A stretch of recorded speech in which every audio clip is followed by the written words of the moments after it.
एक गुरुकुल के आचार्य अपने शिष्य की सेवा से बहुत प्रभावित हुए।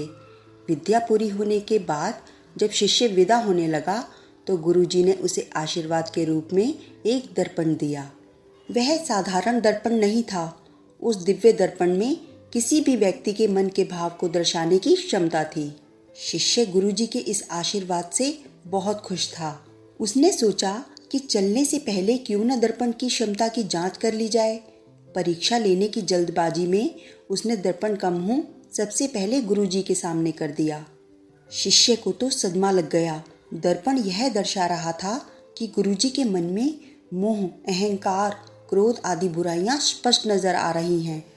मेरे आदर्श, मेरे गुरुजी इतने अवगुणों से भरे हैं। यह सोचकर वह बहुत दुखी हुआ। दुखी मन से वह दर्पण लेकर गुरुकुल से रवाना हो तो गया, लेकिन रास्ते भर मन में एक ही बात चलती रही। वह तो गुरुजी को समस्त बुराइयों से रहित एक आदर्श पुरुष समझता था, लेकिन दर्पण ने तो कुछ और ही बता दिया। उसके हाथ में दूसरों को परखने का यंत्र आ गया था, इसीलिए उसे जो मिलता उसकी परीक्षा ले लेता। उसने अपने कई अच्छे मित्रों तथा अन्य परिचितों के सामने दर्पण रखकर उनकी परीक्षा ली। सबके मन में कोई न कोई बुराइयां अवश्य दिखाई दी। जो भी अनुभव रहा सब दुखी करने वाला। वह सोचता जा रहा था कि संसार में सब इतने बुरे क्यों हो गए हैं। सब दोहरी मानसिकता वाले लोग हैं।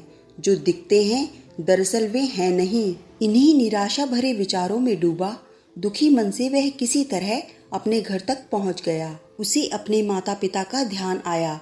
उसके पिता की तो समाज में बड़ी प्रतिष्ठा है। उसकी माता को तो लोग साक्षात देवी तुल्य ही कहते हैं। इनकी परीक्षा की जाए।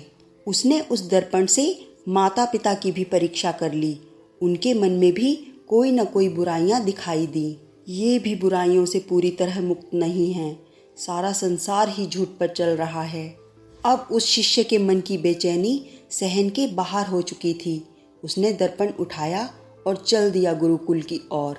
जल्दी से पहुंचा और सीधा जाकर अपने गुरुजी के सामने खड़ा हो गया। गुरुजी उसके मन की बेचैनी देखकर सारी बात का अंदाजा लगा चुके थे।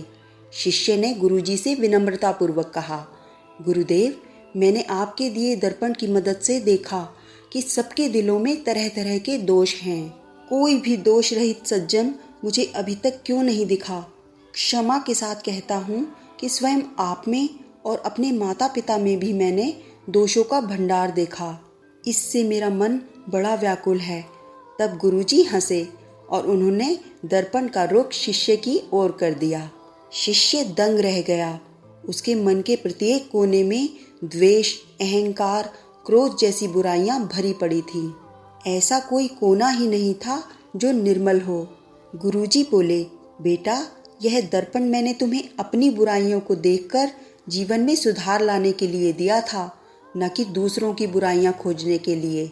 जितना समय तुमने दूसरों की बुराइयां देखने में लगाया, उतना समय यदि तुमने स्वयं को सुधारने में लगाया होता तो अब तक तुम्हारा व्यक्तित्व बदल चुका होता।